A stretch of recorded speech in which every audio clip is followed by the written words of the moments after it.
Vibe check. Moody since 7-3. 0 days since last moody.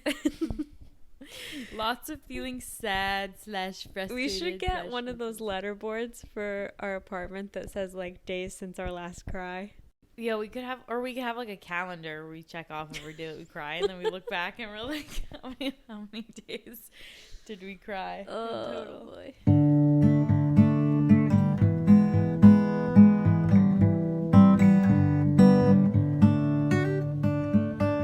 Hi everyone, welcome back to the Apartment 6 podcast. We took a week off. Hello. And I'm Marissa. Today, I was like, wait, do we just go right into our roses and thorns? Yeah. Today we're going to be talking about loneliness. The subject I'm so lonely. of feeling lonely I have nobody. by Justin Bieber featuring Benny Blanco. Oh yeah, that one's better. I don't know who sings the one that I'm singing. Everybody knows my flaws now, right? Wait. Everybody knows my past now? Oh, everybody knows my past. Like my house is always made of glass.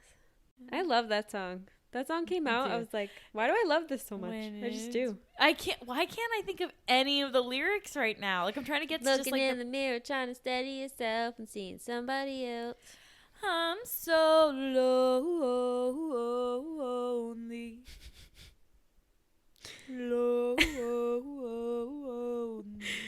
Anyway. There we go. That's all I wanted. I wanted to do the part. I wanted to get to the lonely bit, but then I was like, how the do you lonely get there? bit, mate. But anyway, the first thing we're going to do is our roses and thorns. What's your thorn of the last week or 2 weeks, I guess, because it's been 2 weeks. I hate myself for doing a dating one again because it's like, you said last time that I know. I screwed the pooch. Yeah. I don't think you jinxed it or anything, though. Yeah, I know. But I'm just like, we all know, like, Marissa, you don't need to make this your thorn again. Everybody knows your past now. I feel like we've said before when we're trying to think of our thorns, like, what made us the most sad. And it's like, I gotta say it because it's truly what made me the most sad. Yeah, like biggest mood of the week. Yeah. Extremes. I had someone tell me they didn't like me. I went on a second date with someone and expected it to go differently than it did. And then, like, just to kind of paint the picture, like, we went out to dinner and then after dinner they were like, do you want to do anything else? Implying that they enjoyed my company and wanted to continue the evening with an additional activity.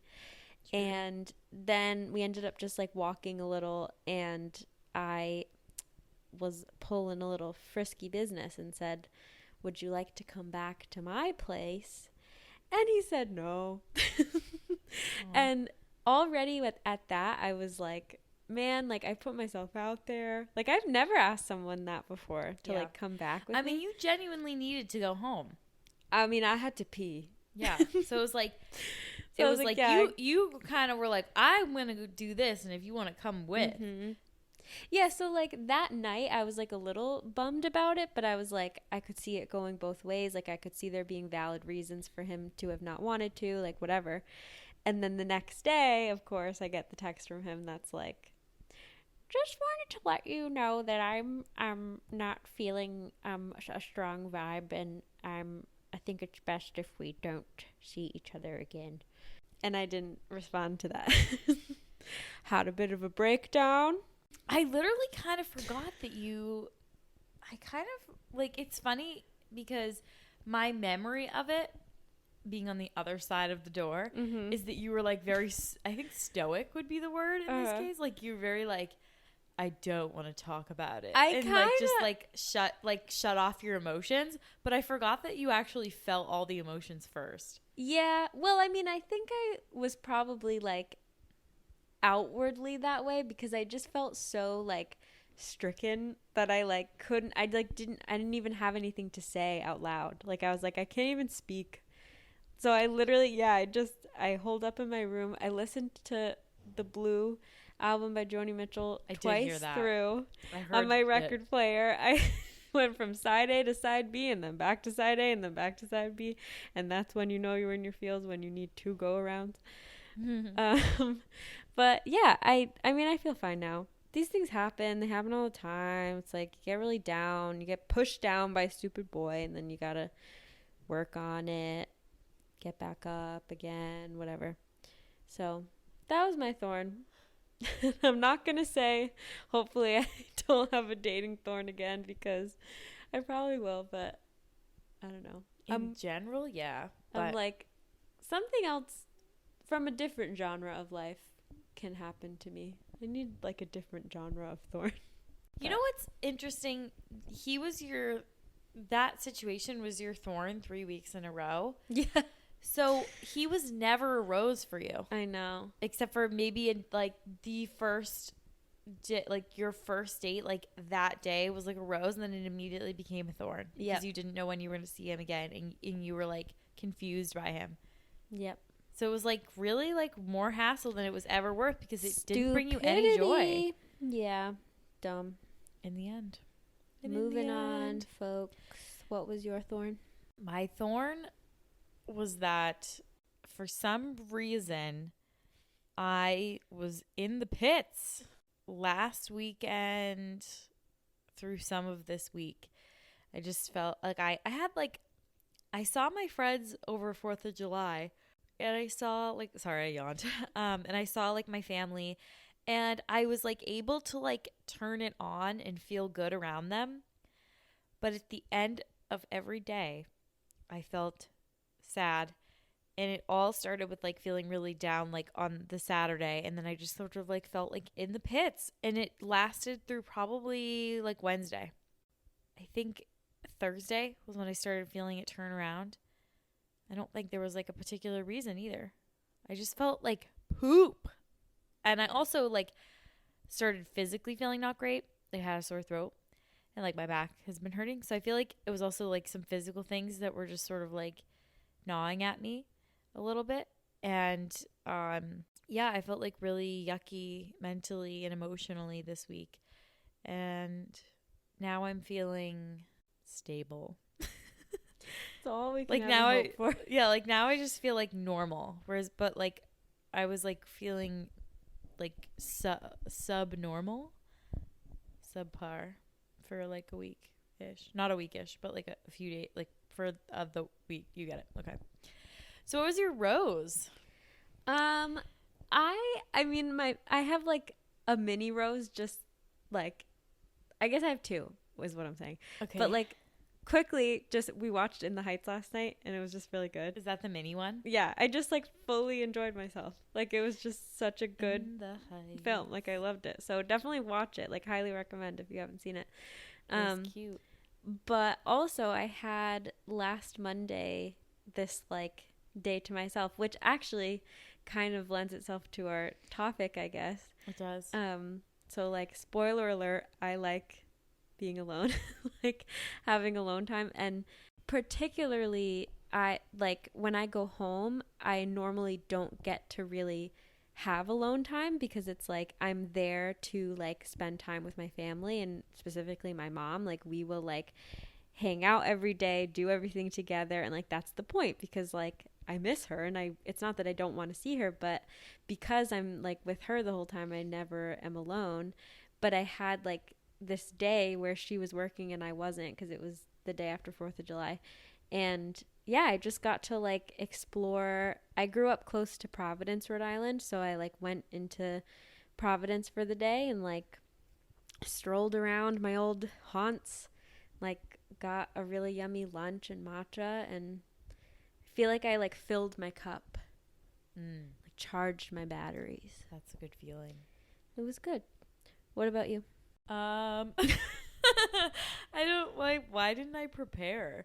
Oh, I know. Mine. I mean, I had a good last weekend in general with friends, but my rose is, I always have a good time with my friends. So I think like something different is not me yawning on the podcast. Is I got to spend time with my cousin on my dad's side, and we just had a really fun hangout, and it was like a really happy experience to like talk to her about our grandparents and our family and things like that, and to feel connected to that side of the family.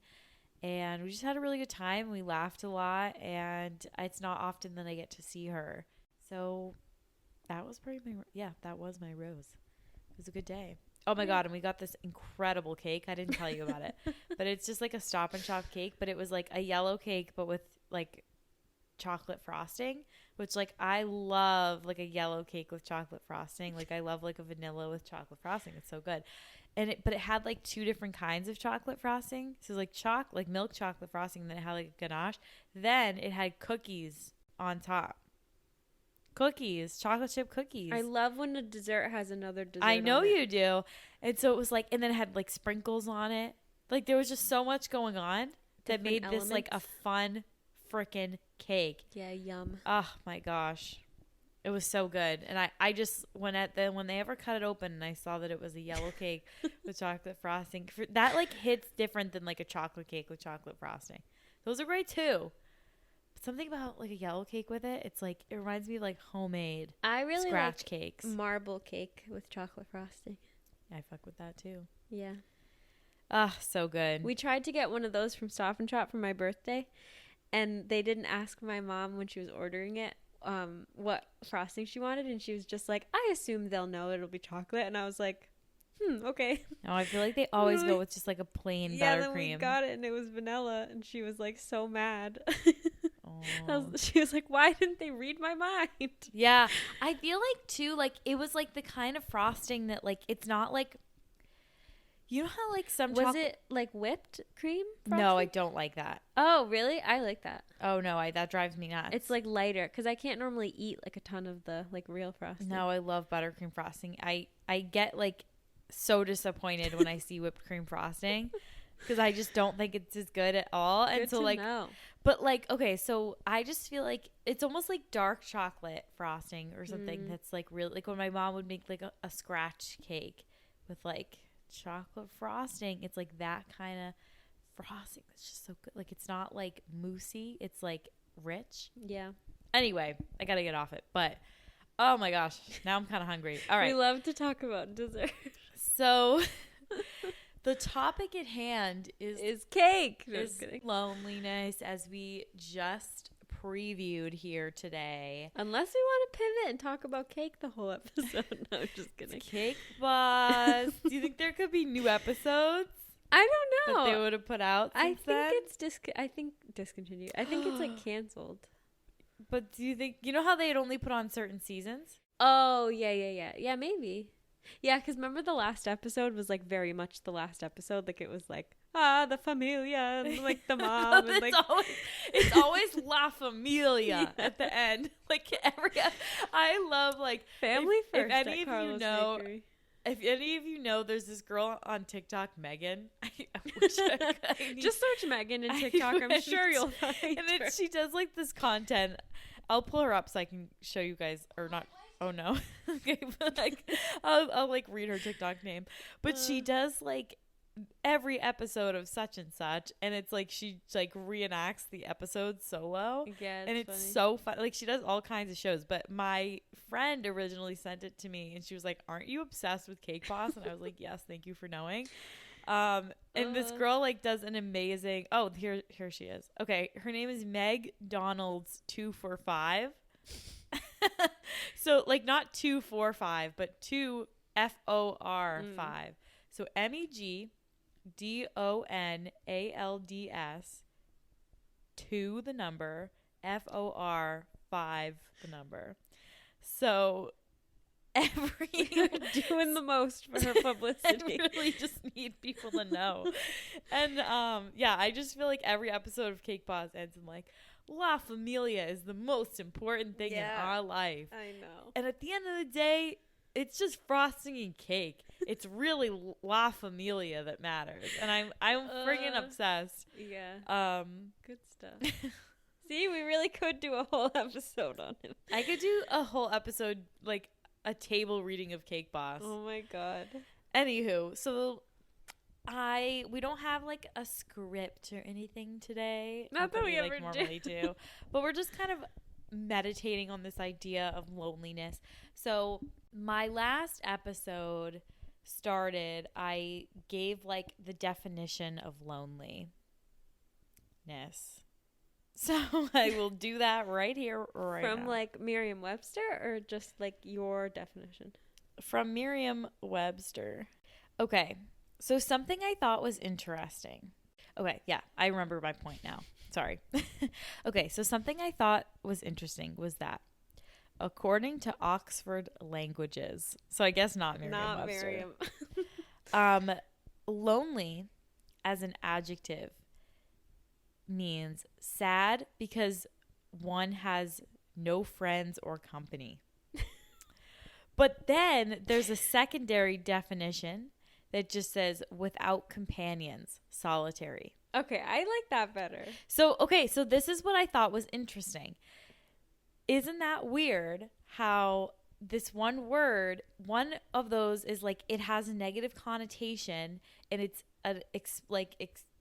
there's only a negative thing to it because it literally says you're sad about this. It's not and it also is like having no friends or company, which doesn't mean like ever in life, but they assigned a meaning to it, an emotion to it. Yeah. And then there's another definition that is like more passive and like more objective. It's just like the state of being alone, which is without companion, solitary. And so it got me thinking, where I was like, is loneliness inherently a bad thing? And also, like, why are we all so afraid of feeling alone or feeling lonely? And how come sometimes we can be alone and without feeling lonely, and other times we're alone and it brings up loneliness? And other times we can be around people and feel lonely. So I've always, well, maybe not always, but for a while I've said like I feel like loneliness is a state of mind because it doesn't really like depend on your outside conditions. It depends on like your frame of mind and how you're doing like mentally and emotionally. Yeah. But one thing I thought would be interesting to talk to you about is that for me, I find that like loneliness often correlates and overlaps with being alone. But for you, alone is like the preferred state of being. And so, like, for you, being alone, I assume, isn't, like, inherently lonely. It doesn't have to bring up that emotion. But right. I'm guessing it sometimes does. So I guess I'm wondering, like, what for you is loneliness? Like, what does it feel like for you? And do you know, like, what brings it up for you? Yes. Okay. Hit me. I have a couple of thoughts, actually. Okay. I feel like the two things that make me feel lonely are like love life stuff, like being single and like being lonely going hand in hand, like being like romantically lonely, and also feeling separate, feeling like separated. So I felt both of those versions, both alone and with people. So like I don't think for me being alone like physically necessarily says anything about the way I'm going to feel emotionally, if that makes sense. But yeah, I actually like thinking about it now, I usually will say like the only loneliness I feel is the romantic one, because I'm very like, I mean, I literally just did it on the podcast. Like I'll like complain about my dating woes and like being single and like not having success and like whatever. So like I feel lonely in that type of way. But actually it's like hitting me now that a live realization. Live. True. What was it? Live from New York. Live evolving. Yeah. Yeah. I feel like actually sometimes that I felt really alone are like if I'm in a group of people that I don't, either the people themselves or the vibe or something, I don't feel like I belong there or don't feel like I'm like up for it that day. Like, and that kind of goes hand in hand with like being introverted. Like there have been times where like I'm in a group of people and like even if I really love the people or like the people or whatever, I will still feel like this otherness of like, whoa, like I wish I could be alone. And like I don't think anyone else here is feeling that way. So therefore that makes me feel like I'm separate in some way. And that makes you feel lonely? Yes. Because you're alone in that way. Yeah. Yeah, I guess for me it's like you can be alone in that you're the only one who feels a certain way. Yeah. Like in a crowd of people, you are alone in your mood or your feeling or your emotion or whatever. Yeah. So like that's what just hit me now is like that's a type of loneliness that I've definitely experienced, and that's like with people. Yeah, someone was telling me today like, oh, like me and my friends all kind of went through like major breakups at the same time, and I was like, that's such a vibe. I was like, what a gift. Yeah. Like to have like you and all your friends go through the same major thing. Yeah. Like because I just feel like that's of high vibration. Like the people it's are like being synced up. The people are vibing. Like yeah. I think like I understand that because I feel lonely if there's something like if someone is like, yes, you should do that, that makes me, even if I'm doing the thing alone, that makes me feel less lonely because it's like someone like being like validating that I should do something or that like I exist. Mm-hmm. And I feel like sometimes you just like want people to like rally around your thought. Like you're like, I'm feeling this, and everyone's like, yeah, like hands up, whatever. Yeah. And sometimes like when you feel like there's something you want or don't want or feeling or not feeling, like all you want is one other person to be like, hell yeah, I feel that. Or like, hell yeah, I want that too. Like, I want to like go on a snack run too, or like whatever it is. That's like so specific. That's but, like, the concept that I'm kind of realizing is like there's also a loneliness in position in life. Yeah. Or position in a social situation. Like it's you don't have to physically be by yourself. You could just feel isolated no matter where you are or who you're with. Yeah, I think that actually could, if we had this conversation earlier this week, I think I would have told you that that's how I was feeling earlier this week. Yeah. I kept getting this like I had like this like pit in my stomach of like sadness. Just like, but I kept saying, I was like saying to my mom, I was like, it's not like sadness where it's just like, boo-hoo, I'm sad. Like it was like almost like dread and like melancholy. Like it was sort of like a sour, like I think of melancholy as sort of being like sad mixed with sour or something. And I sort of like, I was starting to feel like my place in the world felt off this week. I had like this feeling, I was like, I just feel like I want to be doing something else this week. I feel like I don't want to be living here this week. I feel like I don't want to be doing my job this week. I feel like I don't want to be like anything about my life. I was like, I just don't like it this week. Like it was just a weird, and I felt like lonely in my life. I feel like that is something that people in our generation experience because of like idealism on social media and like hustle culture, like just like this sense that we get sometimes that like everyone else is really happy and thriving. Yes. And like doing these amazing things, and then that can really make you feel like, oh shit, I'm not. Yes. So then you can kind of spiral and like, yeah, I think that every version of feeling lonely is only exacerbated by comparison.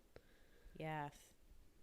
But at the same time, it's like, I mean, not to get into like the social media debate, because like we've talked about this before on the podcast, I think, but it's like comparing yourself to what you see and being like, oh no, I don't feel that way. I don't have that. I'm not achieving that. That is like a detriment of social media. But at the same time, if you're feeling lonely and you're feeling like what you were saying, where like you might be doing something alone but still kind of need that like validation from other people, that's where social media comes in handy. Yeah. Because you could like, I mean, I did this on my like solo adventure day that I was talking about. I like made a TikTok out of it. And then it was like cool because I like made this like artistic product out of my day. I actually think every time I'm alone, I always think to myself, I wish I could vlog. Like, I wish I was a vlogger today. Yeah, that makes total sense. Like, because it would be fun to like take someone, like, since no one else is around with me going through my day, I wish I could like record my day and like have other people see it. I don't know what that is. If it's like if it gives you a purpose, or if it's like having someone see your experience validates it or something. Like, it's like if a tree falls in a forest and no one's around to see it. Like, it's like if I exist one day and Marissa's not home to see it, like, did I exist? Like, I don't know. Well, we've talked about the concept of being perceived. Yes, we have. So, like, I think all the time, like, every time you're gone for any reason, I'm like, I wish I had a vlog. Like, I just want to, like, talk to someone and be like, so now I'm doing this. I also, maybe you should. I, in general, have just, like, thought a lot about, like, starting, like, a vlog channel, just because here's the thing, because I don't think that I have an extraordinary life. That's the point for me, is that, like, I just want to see people that I feel like that like make sense to me. Like, there are certain people I've started watching on YouTube that don't have a lot of followers, so like, aka don't have like a lot of money. Like, they have like a very normal life, and I'm like, ooh. Yeah, and honestly, even the people that like do live abnormal lives and have the money and stuff, even they, you know, I follow people on YouTube and stuff, and they express like, I haven't vlogged in a while because nothing exciting was going on in my life, and I felt like it was really boring, and I didn't want to, like, whatever. So, like, it's all just such a, like, myth of, like, maybe I'll try. happiness. I mean, I used to vlog back in the day a little bit. You could do TikToks, really like, mini, like, it's just, like, I feel like TikTok is a great way to, like, dip your toe in the water with that, because it's just, like, you know, like, a couple minutes. Like, you can do 3 minutes on TikTok now. Yeah, I've noticed that I've seen some longer videos, and I've been like, how is this happening? Maybe I'll do like a little week in my life. Yeah, just like dip your toe in the water. I don't know. Okay, I'm inspired. Because, so that's kind of an interesting concept that, like, I guess I would pose this as a question for you. Because, like, you can also explain this, but I already know this about you, that, like, you like companionship, and you physically don't love being alone, in that, like, you like to be around people even if you're not really doing much, like, even if you're just kind of like sitting and chilling out, like, you would rather do that with other people than like physically be alone. But do you feel like when you feel that way, the only thing that could help is to be around people, or do you think that like social media is enough, like texting people is enough? Or is it literally for you like a very physical thing? It's not just like a mindset of like, oh, someone out there is thinking of me. I think it's a physical thing, because I think it's a physical thing. And here's why. So, okay, this past weekend was an extreme. That was a situation where like I didn't feel like normally like okay, so here's what I'll say. Marissa was home for the weekend. This had nothing to do with Marissa like being home, because like I could feel it the day before she left. Actually, no, technically it was the day you left. I remember I was feeling kind of off, and I even said something to you. I was like, I just feel down, like this friggin' weather. Like, and I was just thinking that's what it was. And so like Marissa will go home, and I'm usually like, all right, whatever. And then all right, whatever. I'm like, oh, miss you, bestie. Miss you, bestie. But like, I do fine. Like, I've like spent full like a week at home alone, and like it's fine, and like have things to do and whatever. And then I might feel a little lonely here and there but it's not like anything extreme. Yeah. And in those cases, okay, I think maybe social media is enough, especially like, here's what you may have noticed this.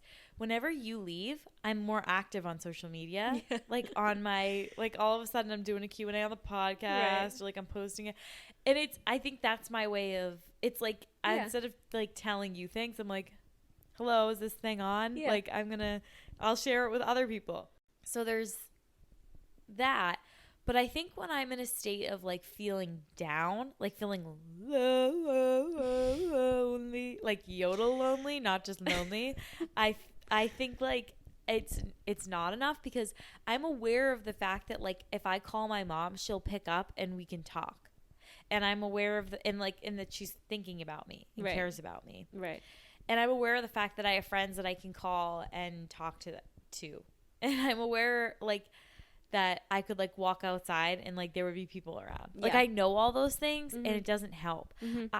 This is what I said in I think it was our last podcast. I was like, I'm like the fall because I have like what did I say? I was like, I'm kind of sad, like deep down. Interior, yeah. Yeah, like I think that's like this is like kind of what I mean. Like for me, if I am left alone for too long, or if I am already in like a heightened state of anxiety or loneliness or whatever, it comes with a sense of hopelessness that is interesting. You know what?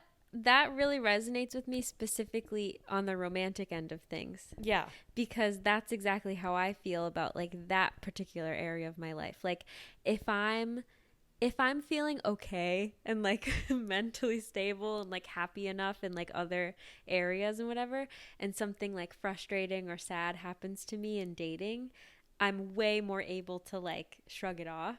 Yes. But if my mindset is already like gloomy or like you said, like hopeless, then it literally happened last week or 2 weeks ago.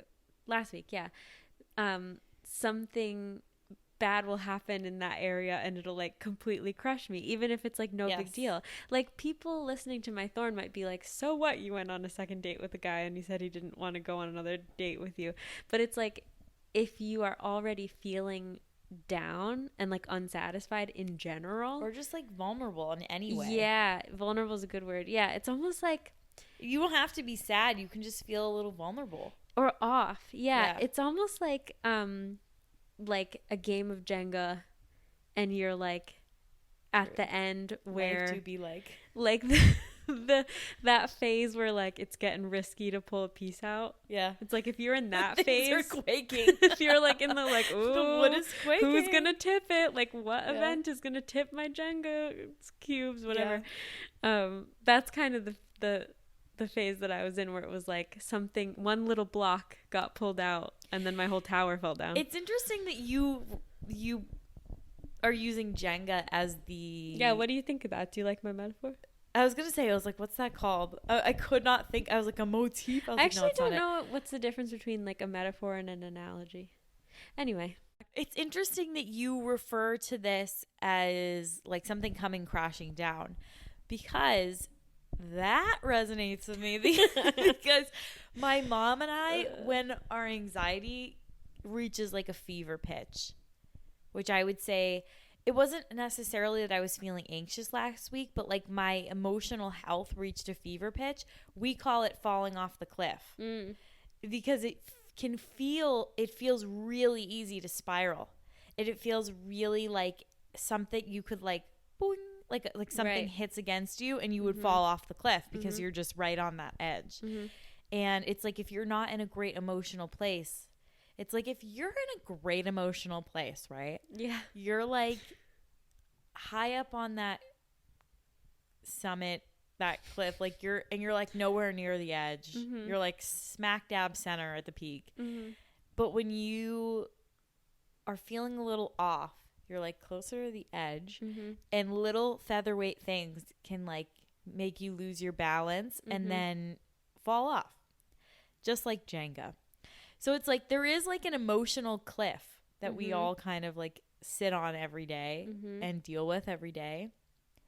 And I think like you and I are extremely sensitive people, which is like, we're damned to this existence. Yeah, and like my cousin and I were talking about this last weekend, where she was like, I'm so sensitive and I used to think it was my biggest weakness because everything around you can hit you harder, and so you feel like you get hit harder and more often.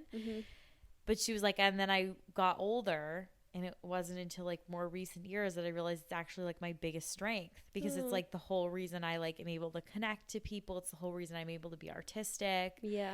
And I was sort of like telling her a little bit about like my own emotional health, and she said to me, oh my gosh, like you must like make such great art, or like you must be That's like a cool reframe. She said like you must she's like what did she say? She said you really need not an outlet. I think she said expressive arts. Like she was like you like that's what you need to be doing, because she was like you would make incredible art if you have all of those complex feelings. Yeah, they say like artists, people who are artistic are like kind of sad. Yeah, like that. This is what I'm talking about. Like I have the sadness in me. Yeah. But, like, and I don't mean to be like broody about it and be like, I feel like it's kind of a cliche, and I don't mean to be like, I just truly feel that way. Like that's just, and I felt it my whole life. Like I felt my whole life this like I mean you could ask anyone in my family, I've been sensitive my whole life. Yeah, same. But I think that like people think of sensitivity as being like close to tears or like quick to cry. And which that do be true in my case, but I feel like people, like we were saying this to my brother, me and my cousin, because he was like, oh, I'm not like you guys, like I'm not sensitive, and we both were like, actually we think you are, because you're easily, in his case, frustrated and easily like quick to anger, like that's how he expresses something. But like sensitivity, when you really think about it, is like how your fingertips are sensitive to hot and cold. Like it's quite literally like the ability to feel something. You're like sensitive to emotion in general. It doesn't mean like a specific one. Yeah, like for some reason we've categorized sensitivity as being like Criers. A sad girl. Yeah. But sensitive means quick to detect or respond to slight changes, signals, or influences of a person or a person's behavior, having or displaying a quick and delicate appreciation of others' feelings. Wow. So like you're like being sensitive to someone else. Oh, okay. I think in that case. So it's like to be sensitive is to be quick to detect and respond to slight changes. Someone's needs or something. Right. Yeah. But that proves exactly what I'm trying to say, which is like, you can be, so I think like I'm quick to like feel loneliness and like quick to like that slight change of like, oh, Marissa's gone, everything else stays the same. Like, and you're not like some big beluga like who's like, but I am the big beluga. Like you're not like some, like you're not friggin' like entertaining me every day and like like we're like sitting in our rooms working, doing our own thing, but just like having you gone is like a slight change to my environment that I'm sensitive to. And it's not just you, it's like if I sense a shift with like the person I'm dating or like a friend, that also will throw me off. I think that's interesting though, because I think that's kind of, and maybe you feel this in yourself, that's kind of at odds with your tendency to kind of want to know what else is out there and like want to see what a change would be like in a way. Like it's like you are sensitive to like a difference in your environment, but at the same time you kind of think about what a difference would be like. You know what I mean? Yeah. Okay. This is an interesting, this could like be its own episode in a way, but my relationship with change is an interesting one. Yeah. Because I grew up saying I hate change. Like I didn't realize that I didn't identify as someone who hated change until like my anxiety kicked in, until around like middle school.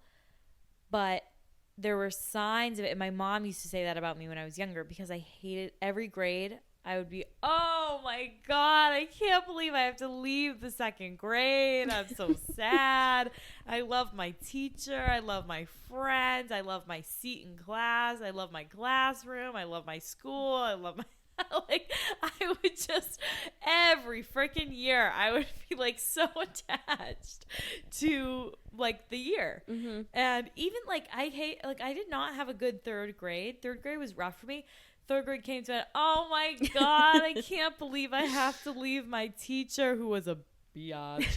Oh, I can't believe I have to go to a new school. Yeah. Oh, my bus route's going to change. Oh, the little kids won't be on the bus anymore. Everything would just I'd be crying on the last day of school. And my mom would always be like, you do this every year and then you have a great year the next year. Like, you always end up loving it. Like, remember last year when you were so sad to leave second grade?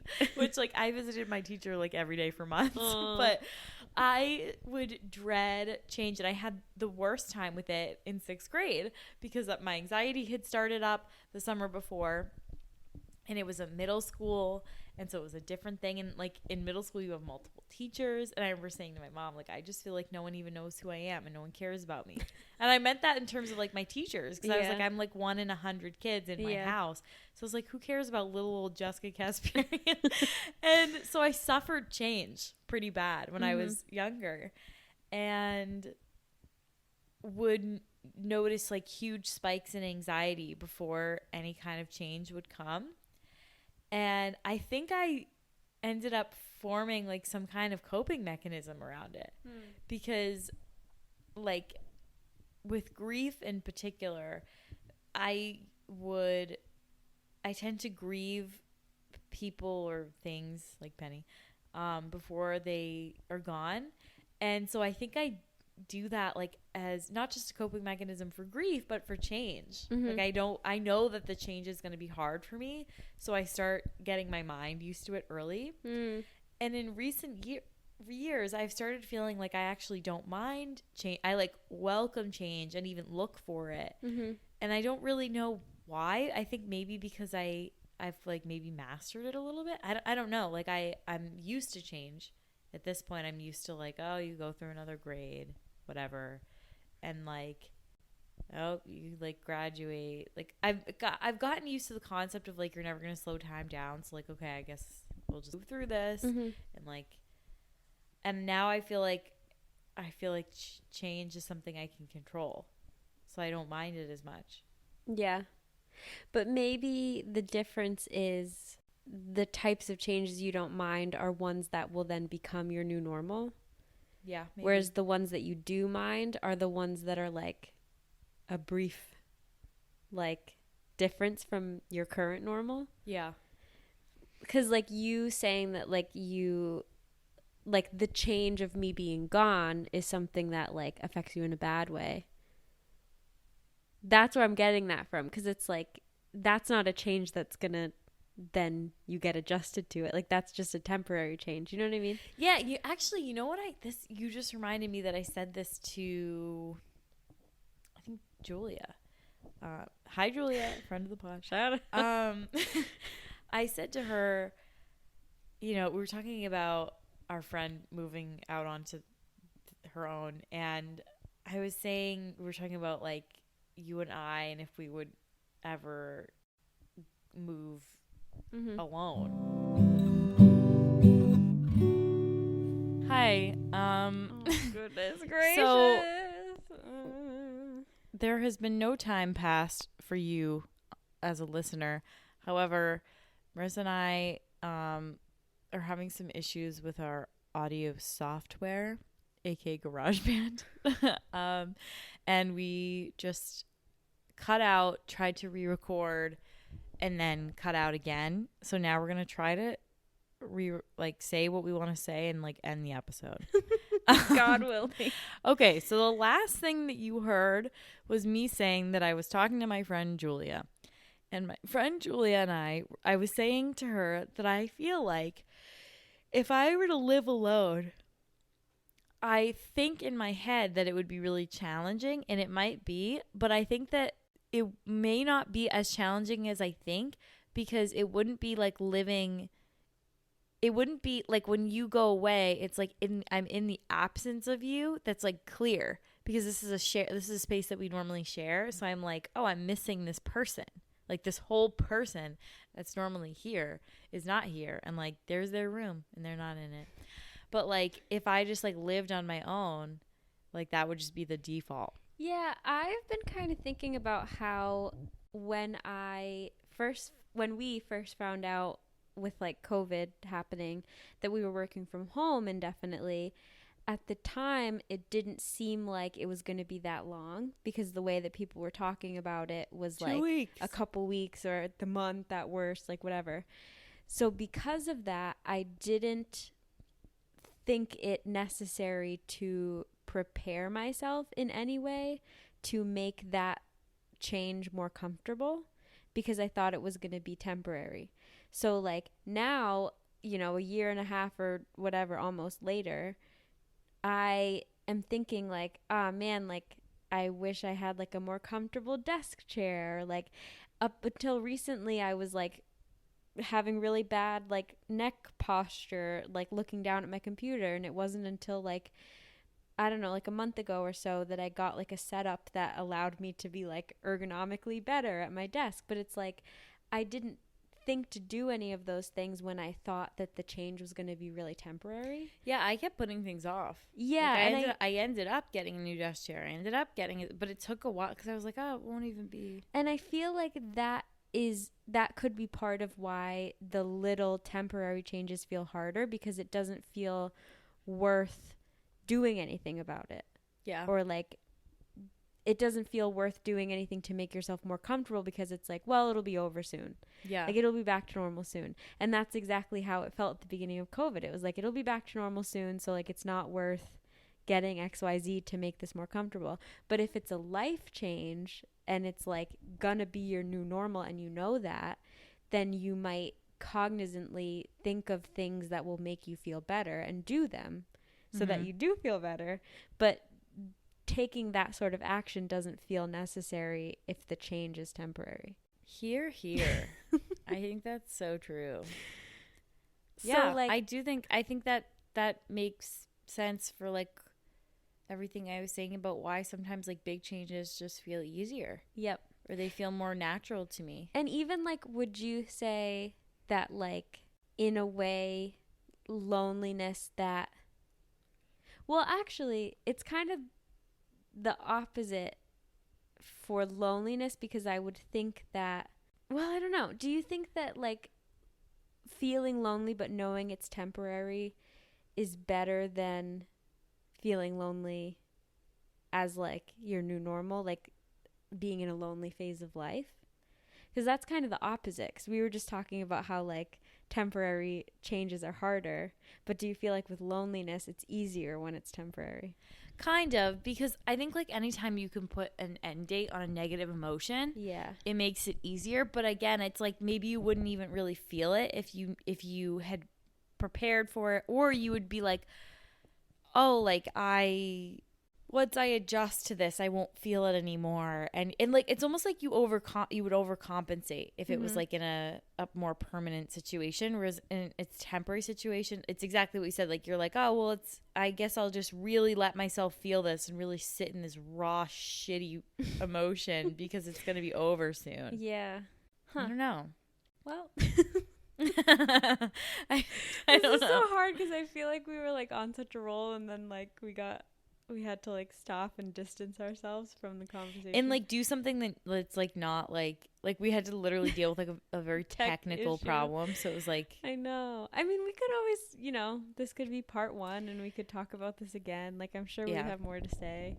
Yeah, I think like I'm still trying to figure. Okay, because we love to button things and close things.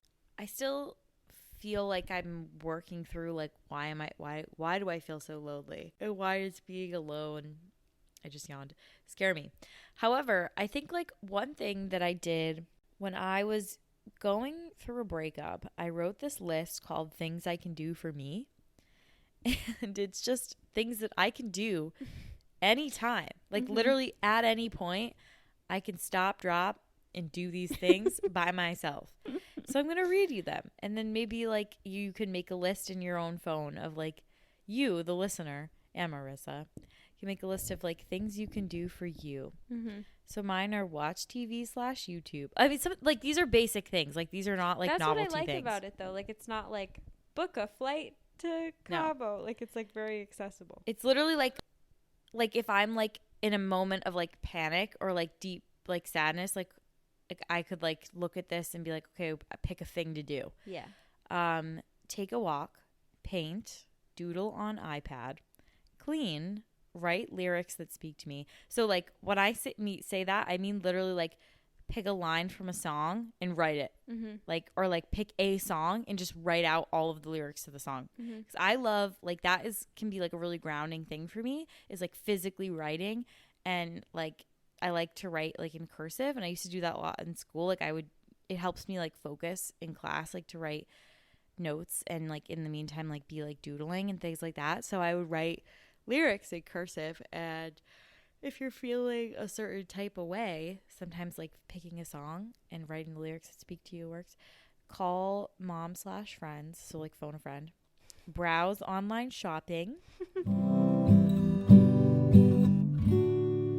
Hi, if the audio quality sounds different, that's because for some reason things pooped out again. So now we're recording a voice memo. So my last two things on my list were journaling and Pinterest. So to finish this episode off quickly, if you are someone who gets lonely a lot, or you feel alone, that's the same thing, or you are alone a lot, or you just like associate negatively. You associate, again, doesn't mean, if you're alone physically, it doesn't necessarily mean you're feeling the negative emotions of it. Right. Or if you're someone who like wants to be more comfortable being alone, I suggest making a list of things you can do by yourself that are always accessible to you no matter what. Yeah, I was going to say before we crapped out again. Also, I feel like sometimes the most like dread-inducing part of being alone or feeling any kind of negative emotion is looking at like time ahead of you and being like, how am I going to pass that time? Like if I'm like feeling sad or feeling down or lonely specifically, like whatever it is, if it's like, 5 p.m. and you have the whole night ahead of you and you're like, how do I pass this time feeling this way? I think there are certain things that are really good for like mindlessly passing the time. Like a lot of the things on your list too, like just watching TV, watching YouTube videos, that can pass time. But I've also found that like there are particular crafts that can do that. Like macrame is like sitting there and tying knot after knot after knot, and then you look up and like 2 hours have passed. And like I feel that way about like embroidery. So I would just add that like there are certain things out there that can like really make time go by quickly without you having to like think about it too much. And like those are some good things to have in your arsenal too. Yeah. I think just knowing that you have things and tools in your kit that you can go to definitely helps. So I would, when you're in like a good state, write down all the things that you know to be true that you can do. Who knows if sorry about that, if we'll be back ever. No, I really don't know what's going to happen because we don't understand what's going on. Yeah, we don't know like what's the problem that even needs to be solved. Yeah, just like how we don't know why one mic is louder than the other. The problem is we're just two like women. We don't know nothing. Who just like wanted to make a podcast but like don't have any skills and also don't have any money. Sound production designers. And like don't have any resources. So like this is just one giant dream crapshoot. What do they call it in the Heights? Sueño? Sueñito. This is our sueñito. And it's crapping out on us. Our little dream. Okay, well, it is our sueñito, our little dream. That is like perfect translation to us. Yeah. Okay. See you next week, maybe. Bye.